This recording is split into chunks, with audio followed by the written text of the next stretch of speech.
দাম নিয়ন্ত্রণে সারা দেশে ভোক্তা অধিকার অধিদপ্তরের অভিযানের পরও লাগামহীন ডিমের দর। প্রতি ডজন ডিম বিক্রি হচ্ছে 160 টাকা পর্যন্ত।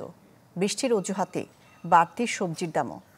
দ্রব্যমূল্যের বাজারে তাই দিশেহারা সীমিত আয়ের মানুষজন।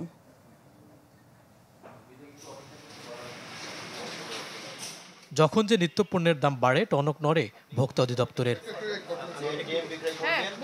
মাসখানেক ধরে ডিমের দাম লাগামহীন। এর লাগাম টেনে ধরা যায় কিনা সে চেষ্টায় রাজধানীর কয়েকটি ডিমের আড়ত ও দোকানে যান ভোক্তা অধিদপ্তরের প্রতিনিধিরা।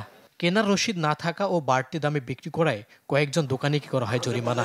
আমি 54,600 প্যারাগন ডিম কিনলাম, আমি কয়টা ডিম বিক্রি করছি এটা একটু দেখেন, ওনারা এটা দেখতে রাজি না।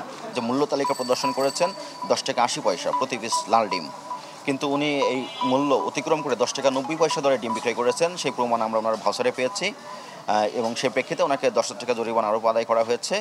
তবে এমন তথাকথিত অভিযানের কোনো সুফল বাজারে নেই বললেই চলে। তেজগাঁওয়ের এই অভিযান স্থলের আশপাশ সহ রাজধানীর বিভিন্ন জায়গায় এক ডজন ডিম বিক্রি হচ্ছে গড়ে 145 থেকে 150 টাকার উপরে। ফল যা হবার তাই। ঊর্ধ্বমূল্যের বাজারে যাদের পাতে মাছ মাংস জুটে না, ডিমের উপর যাদের ভরসা করতে হয় তারা আমিষ খাওয়া বলতে বসেছেন। ডিমের দাম এখন যেটা আছে, এখন আমাদের করার ক্ষমতার একটু ঊর্ধ্বে 110 থেকে 120-এর মধ্যে হলে আমরা মোটামুটি সাধারণ জনগণ কিনে খাইতে পারি। আমরা জানি গতকালকে বাড়ছে 10 টাকা, আজকেও বাড়ছে 10 টাকা। বহুত কষ্টে টিকে আছে। দেখা গেছে ডিম খাইতে পারতেছি না। মাছের দাম হইলো 300-350 টাকা কেজি। ডিম ছাড়া নিত্যপণ্যের মূল্য নিয়েও নাভিশ্বাস দশা সাধারণ মানুষের। সপ্তাহ ব্যবধানে রসুনের দাম কিছুটা কমলেও শতক ছুঁয়েছে পেঁয়াজের কেজি, আর 60 টাকা গুনতে হচ্ছে প্রতি কেজি আলুতে।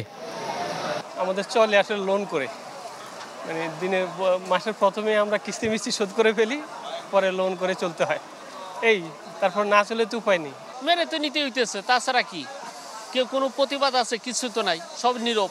বাজারে 1000 টাকা নিয়ে আসলেই পেঁয়াজ কিনলেই শেষ, রসুন মরিচ এইসব তো কেনাই যায় না। নতুন অর্থ বছর শুরু হলেও চাল ডাল চিনি তেল সহ 28টি নিত্যপণ্যের উৎসে কর কমানোর প্রভাব নেই বাজারে। বিক্রি হচ্ছে আগের বাড়তি দামেই।